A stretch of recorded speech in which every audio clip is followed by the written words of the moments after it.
If you are one of the lucky ones to own a PlayStation 5, you have most likely discovered by now that the internal storage is quite small and therefore easily filled up.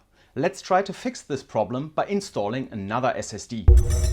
Welcome to another quick byte. Today we are installing a second SSD within a PlayStation 5. I got this Samsung 980 Pro NVMe drive during the Black Friday sale on Amazon.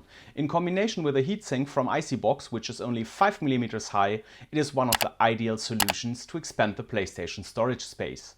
In contrast to external USB 3 storage, the internal one can be used to start PS5 games directly from it without a speed difference. First of all, we need to prepare our PlayStation. Lay it flat on the side, ideally on something soft to not scratch the surface. I am preparing the necessary tools here. We will need a Phillips screwdriver as well as a flathead screwdriver. First, let's remove the foot. If it is attached, we need to unscrew it and simply put it away for now. After that, orient the PlayStation to have the PS logo on the bottom side. Once you have done that, grab the right corner as well as the left side of the PlayStation and push the cover plate down. Be careful, but apply some pressure.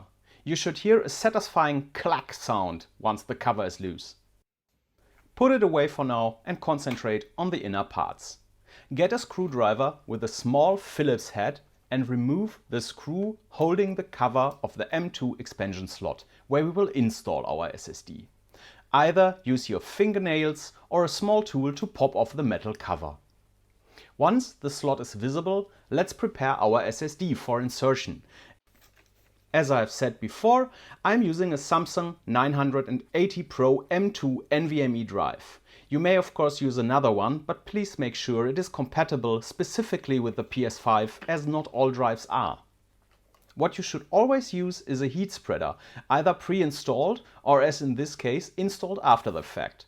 I am using an IcyBox M2HS-701.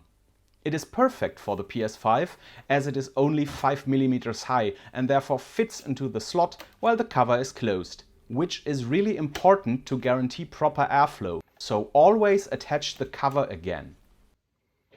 The heat spreader is packaged with everything we need.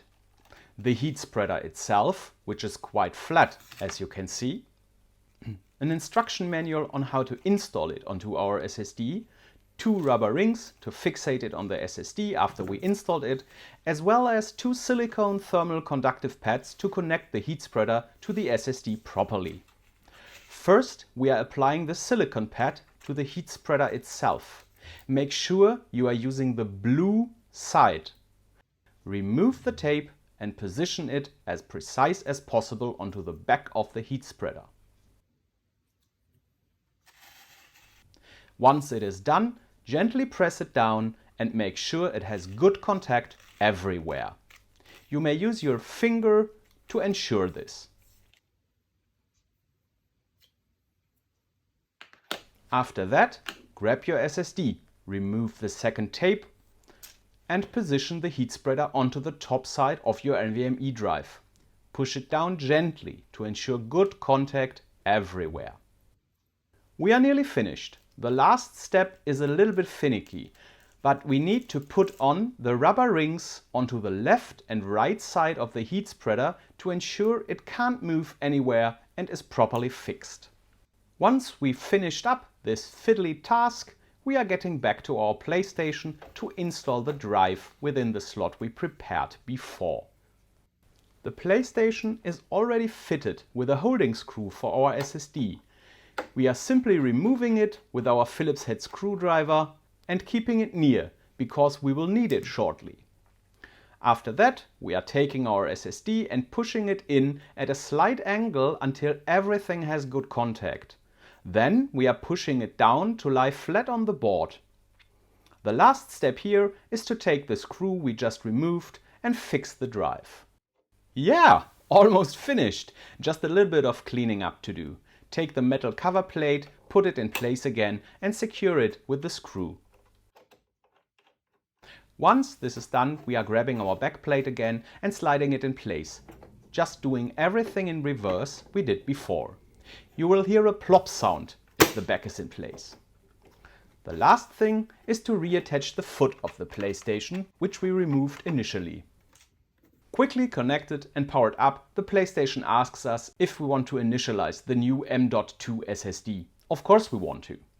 After this operation is finished, we are being told about the read speed test of our device, which in my case is around 5.5 GB per second and therefore more than enough. From now on, games can easily be moved to this extended storage and directly played from there. I hope this video helped you with extending your PS5 as well. Now take some time to play a game or two. But of course, don't miss the next quick byte, please. Bye!